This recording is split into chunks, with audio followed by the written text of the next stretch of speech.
First thing we're going to do is introduce this new thing that is this video podcast show. So this is our first video podcast show. Yay. The video marketing show from Mastermind Studios. Episode 1. Today we're going to be talking about how to deal with being scared in front of the camera and being camera shy. So I've got 3 amazing people here to kick this inaugural show off. From Mastermind Studios ourselves, I've got a guy that is usually on the other side of the camera, but today he's finally agreed to be on this side of the camera so all of you can see him. Jordan Nicholson is our senior cinematographer for many years. He's been honing his skills from doing public access television work all the way through to feature full-length films. He's worked with everybody from business owners all the way through to professional actors, and he has some good tips for us today with regards to how to control some of that anxiety and make things better. And then, of course, I have the incomparable Janice Otremba. Thank you. And Janice is a public speaking trainer, amongst many other things. And for a number of years, she has taught the Stand, Speak, Soar public speaking training program. She has over 20 years as a coach and professional trainer.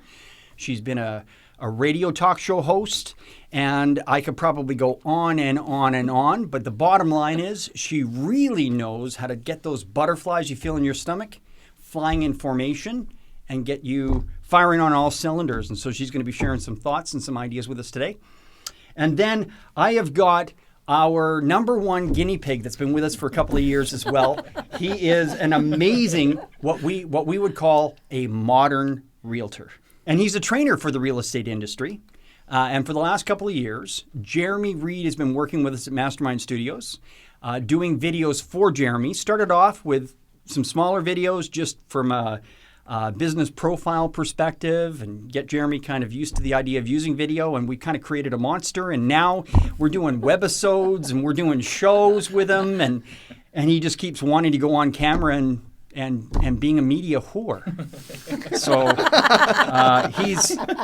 he absolutely has become a pro on camera, and he'll share what some of that growth and some of those challenges were for him and how you might be able to take advantage of some of the things that he learned a little bit quicker than he did. I'm Peter Cameron Inglis, president and producer at Mastermind Studios.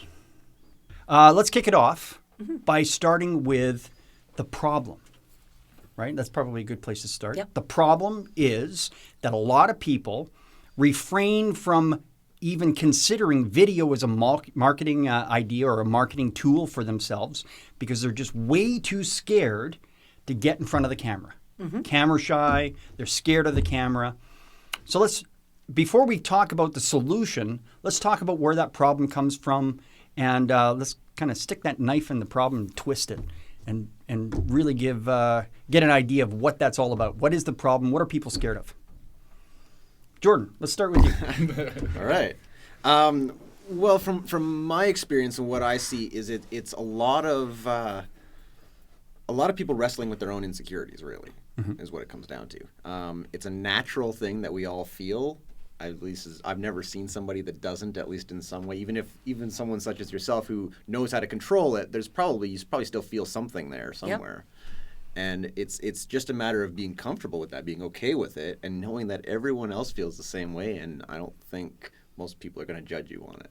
Janice, is that true? Is everybody scared to get up in front of other people, to get up in front of cameras? Not if you have a really extreme extrovert or that type of person. But the majority of people, what scares them about being on camera is when you're live, you can do something, you can make a mistake, but your face doesn't get frozen into weird contortions, or, somebody's not looking up at your nose hair. And on video, it's locked down real. Whereas live, it's a moment that's got the energy and you go beyond it. Right. And I think that's part of the fear is how am I going to get caught? And then you're there for real. So, sorry, go ahead. Do you think it's like that thing going back when we were kids? There was no permanent record of anything. right? We And could that's screw a up. really good thing. And it is, and we can screw up, and It's done. and it's done. But now, with, Generation X, millennials, I mean, you make a mistake, it's on the web, and it's there for everybody to see forever. Do you think that kind of carries over to video, and that's part of the equation? I do, and I think it carries over to video in two forms. So if you look at millennials, there's less fear of them being on camera than there is, say, for our generation or going older, for sure. But the other thing that happens for it when it's video is we're doing video usually for a purpose Right. when it comes to a marketing, and that puts an extra level of it has to be right, it has to be good, it has to, because you're representing the product, the brand, you, whatever it is. And that changes the format versus it just being, I photographed somebody at their wedding and it was a video and we all had fun and had a good laugh. Right, and there are obviously are. I mean, YouTube has made a business out of those Absolutely. types of videos, but there is so much more. And I can see that marketing adds. If it's got a purpose, it adds that sense of importance, that sense of additional fear. Yeah, that makes sense. And getting it right. Jeremy, what about you? Like, was fear a big issue for you at the beginning? Yeah, absolutely. So the first ones that we did was the business profile, and that was more of kind of like an interview shot from the side. And the biggest thing that I had, and this is what was kind of interesting about going down that path, was when I first went in to do video, my biggest thing was judgment. I think that's probably what a lot of people deal with, is the fear of being judged on what goes out. And so even the night before, I was pretty sleepless. Am I going to say the right things? And what was kind of interesting about it was when the camera actually started rolling and the process that we had taken on that, it was actually a really good way to go in, because I remember when you guys came in, the first thing, well, I guess you weren't there for that one, but they, Mason, you were there. The very first one that we did, they said, forget the cameras there. Yeah. And it was a one-on-one conversation, and it started off pretty rocky. But the cool thing about video is that, especially when it's in a controlled environment like that, that stuff never made it to air. So what ended up happening was it was kind of this process that we worked through, and all of a sudden things started coming off more natural. And what was the weirdest thing for me is I always thought there were certain people that were made for video. And then when my videos started coming out, I kept hearing these same comments, oh, you were just made for video. And it really isn't true at all. I was actually terrified the first time it went on. Every time's kind of a learning curve. But so I think that, the angles and the strategy going in makes a big difference on the video, just from my experience, because I thought it was going to be terrifying, and it was at the first. So my fear was accurate. I want to throw some psychology into here. I don't know if this will work or not, but I was having a thought, and I think from a little bit of what I've read preparing for this show, it seems like this might be the case, and I don't know if you've got anything to add to it, or you, Jordan. Or definitely not you, Jeremy. But and I never really thought about it this way, but we're used to seeing ourselves, when we look at ourselves, we're used to seeing ourselves in a mirror, which is the flipped opposite of what we really look like to other people. And so when we see a photograph of ourselves, or we see ourselves in video, it's actually a mirror, it's actually opposite to what we're used to seeing ourselves as. Like, it's flipped, right? And so when we watch video of ourselves, it's the way that everybody else sees us, but it's not the way that we're used to seeing ourselves. And so it makes us feel uncomfortable. It makes us kind of fear it, because it's strange to us, because we don't look right to ourselves, and therefore we think we look odd to someone else. Does that make sense? Absolutely. What do you think, Janice? I think it makes sense as well. And the part that I would go even further with it is lots of times when we videotape people in the course, for example, and they finally see themselves on camera, it's like, oh my God, I didn't know I looked like that. And it's like, well, what part? And there's that self-judgment that gets very real very fast. I think the other part of it is when we look in the mirror and we see ourselves, we're filtered through our own perception. Right. Absolutely. Yeah. Whereas when we are seeing ourselves on video, we filter ourselves through an audience perspective. And it switches how we do that. Now, the psychology behind how that happens, I don't know. I just know it does. But you're a psychology expert. Well, that's scary. Let me play I'm with actually your trying to mind. find the name of a guy I wrote down. I was watching a TED Talk, and it was a really interesting TED Talk. It'd be nice for our audience to be able to tune into that and find it, but I can't remember what the guy's name is. But he is a professional photographer, and he was standing up on this TED Talk. Maybe I'll put it in the description below this video if I find this after the video is produced. But he was talking about this lady that he was photographing. And they got into the photo shoot, and all of a sudden she stopped and she looked over at her husband and she said, "I hate the way my face looks.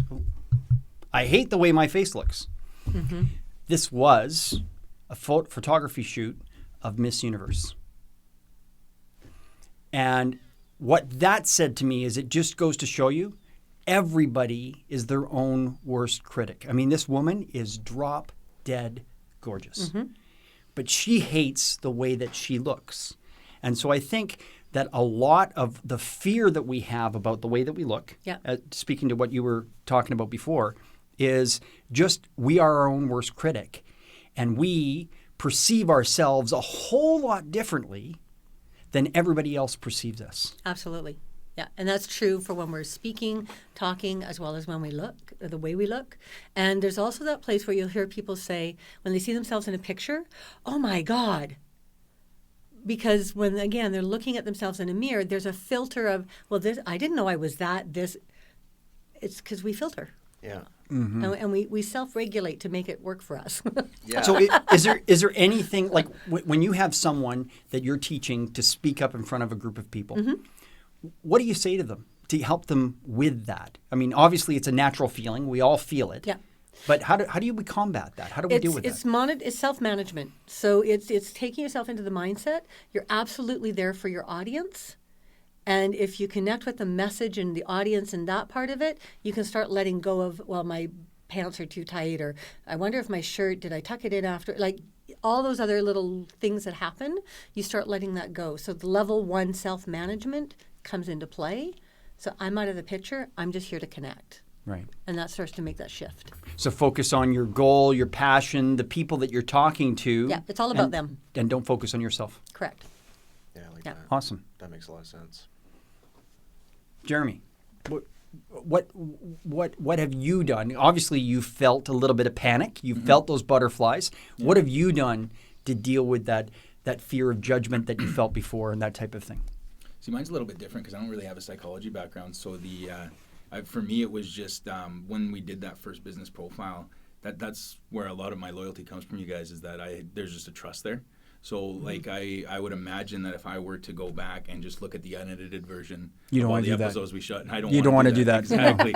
So I get to see the best side afterwards. So what ended up just easing mine was just repetition of it, and just more as that trust was built, kind of knowing that, if I say something stupid or if it goes off, or it's not the end of the world to restart again. That's kind of the nice thing about these videos that we did, right, is that there was always that second chance to do it. So I think if it was live, it'd probably be a lot different. But so that was my anxiety management. Like, for instance, the first episode that we shot of the 6-week episode, that one, if you go and watch that one and then watch the 7th, 8th, and 9th, they're completely different videos, because as it got more or there was more repetition, I look forward to it. Actually, the nights before, I'd be excited. A couple minutes before we started, the whole time it's like it's just a different feeling, right? I think what it comes down to is really the more that you do something, the more that you exercise a particular muscle or whatever, the better that you become at it, the more comfortable you become at it. Well, the other thing too is that the more you do it and the more feedback you get. Like you were just saying that, oh wow, you were made for video. Yeah. That kind of reinforces and challenges a little part of your brain that said, oh, I can't do that. Totally. It's like, oh, hang on. That's my judgment. That's not the perception of them. So it starts to shift that first. We start to believe and lean into that a little bit more. Totally. Yeah. So there is an added confidence that comes from that. That's a really good point, like actually. Evidence that what you're doing is the right thing that you're doing. When you get, because I mean, you got feedback right away, right? It was one of the reasons why I was like, oh, Jeremy's perfect to have on the show. Is that, I mean, you were there. You were nervous. We worked you through it. You got there, and then you got immediate feedback that people really liked what you did. Yeah. And so that helped reinforce that there was the evidence that this is working. That okay, maybe my fears are. Maybe I could just put those aside, and absolutely, you just kept going at it, and you kept getting that feedback, and well, and then what was kind of nice about it too, and I know this is probably getting ahead of what we were talking about, but what's kind of neat is that as things start to kind of loosen up, you stop going in with an expectation of what it's going to be, and you allow it to just naturally happen, and that's why the episodes got so much better. Is that I wasn't thinking about what I was going to say; I was just excited to get in the moment and get around the crew and keep talking, and I think that's where when that comfort level comes in, then you get even it's like a self-propelling wave. Well, then that goes back to taking away that level 1 of self-awareness, self-management. I was thinking about that when you said that. Is you just, as you get more comfortable, you just show up and you're more authentically you. Yeah. That's it. You said the word. And you just took the word right out of my mouth. I was just thinking there's another element to this as well. Yeah. And authentic. I love that word. Yeah. I think so many people feel that they have to, and so they try to be something that they're not. Correct. Right? So I've got to get a tie on, and I've got to get all buttoned up, and I've got to look this way, but that's not me. And so the more that we try to be something that we're not, Yeah. the more uncomfortable it makes us feel. And it's like the person that lies and lies and lies and I can't remember the first lie, and it just gets worse and worse and worse and compounds. Yeah. The same thing with trying to pretend you're something that you're not. Yeah. And so I think that although we can't make those butterflies disappear because everybody feels them, Mm-hmm. we can get them to fly in formation like you do with all your people that take your class by just getting them to be really who they are and forget about everything else. Yeah. Right? And step into the fear. So it's moving fearward. So it's taking them with you and stepping into that yes and conversation. Right? And that gives you the opportunity to really just be more present. I've had people stand up and stand in front of the group. So I'm just going to let you know I'm really nervous and I'm going to do this anyway. It's like nice. You're real. Yeah. Because everybody out in that audience, nobody else wants you to fail either. And when you drop your papers or you lose your spot, they all right there with you. Yeah, they feel bad, totally. Yeah. Except for the ones that don't. Well, then that's because we're just laughing at you. And, Yeah, exactly. What's kind of interesting about that too is going back on it, like you say about letting it go. That if I had someone if I could have got my head around that, I know we had talked about that, but about just letting it go and being like, because it's really a video is just kind of what we wanted to do is just for anyone that was watching to get a real idea of what it'd be like dealing with me. But I did in the first couple come in with an idea of how I thought I had to be portrayed, which is weird because I was trying to portray myself as something different than the clients would go. So I think that's actually the perfect way of looking. If I could have just let that go, the first time wouldn't have been terrifying at all because that's where it becomes fun. If you're just like, I want someone to see what it would be like. The best side of me, obviously, but what it would be like actually talking to me, then there's a better chance for connection to happen too. So, Well, I think that thought about being yourself, not being something you're not, also ties in to who are you trying to reach, what's the goal you're trying to achieve, but who is your audience, right? I know that a lot of people would say, well, you know what, I'm not an expert. There's people that are better at something that I am. I mean, there are people out there. Not many of them, but people like George Lucas that's a little bit better at making movies than Jordan and I. But our audience are people that look to us as being an expert. Yeah. Right? It's not people that are looking to have a full-length feature film that have $30, $40, $50 million to spend on it.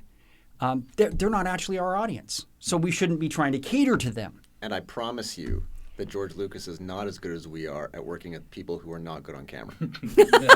There we go. That's true. He probably gets a little frustrated. But he's probably better at us than at working with aliens that are not good on camera. Or his people are anyway. Well, and there's a difference because you're talking about that, when you're working with actors or actresses, they step into a persona, they step into the role, they step into that character. Mm-hmm. When we're talking about marketing ourselves or marketing our product, we don't need to be the actor or the actress. We want people to genuinely connect with us, but we also want it so that when they meet us in person, it's not like, well, who the hell are you? Yeah. That's not the guy, we're not trying to portray somebody different. Yeah. And that's the part that we need to really come back to. Well, and if you did try to build your business that way, oh my God, it's going to exhaust. You'd be exhausted. You'd want to quit being in business. Yeah. It's exhausting is the word. Yeah. It would just be so difficult to maintain that facade and step into it, and your business is going to fail because you can't keep that energy. And people, they're attracted to you, and then they're going to go, oh, something's not right here. And they'll go the other direction. Feels off. And it is, right? Yeah. I mean, if you're not really yourself and being genuine and authentic, it is off. Yeah. Yeah. So I guess really when it comes down to it, there's two types of videos. For the purpose of sort of this discussion here. There's videos where we have to be looking straight at the camera, and maybe we're rehearsing a script or we're reading a teleprompter or something like that, like we were doing with Jeremy this morning. Where the audience is the camera, and we got to be speaking to this weird cyclops thing that's staring at us and not saying anything back. Yeah. And then there's this discussion thing, right, where we can be ourselves and be more authentic. Well, and I think even in broader than that, there's a couple of types of video, film, whatever, that people are used to seeing. There's the news and the media, which typically portray people not very well. And then there's film and television, which portrays people perfectly, right? And so people think that it's one or the other, that they've either got to be a pro actor or else they'll look like those poor suckers on the news. Yeah. And there's this other, I don't want to say it's in the middle, there's another place, which is what we do, which is content, branded content, internet content, commercials, that kind of stuff, which is authentic, which is you, but it's trusting your crew to make you, that we'll let you know if something's not right. We do this a lot. Like, this is, trust us, we know what we're doing. And you don't need to be an actor, like you're saying, you need to be yourself, but your best self. There's nothing wrong with trying to be your best self, because we're all different people. For when you're at home, you're a different person at work. You're still the same person, but you're different, you know? And so it's deciding what version of yourself you want to get out there and just letting it all just be you. Yeah, I swear much less when I'm actually being filmed or taped than when I'm at home. Yeah, much less. Okay, well, that's it for part 1 of how to deal with being scared in front of the camera. If you found some value in this content, make sure you check back where we carry on with this great conversation. I want to thank Jeremy and Janice and Jordan and Mason behind the camera, and thank you for watching. Don't forget to like us on Facebook and subscribe on our YouTube channel for more great content. Until next time, this has been the Video Marketing Podcast from Mastermind Studios.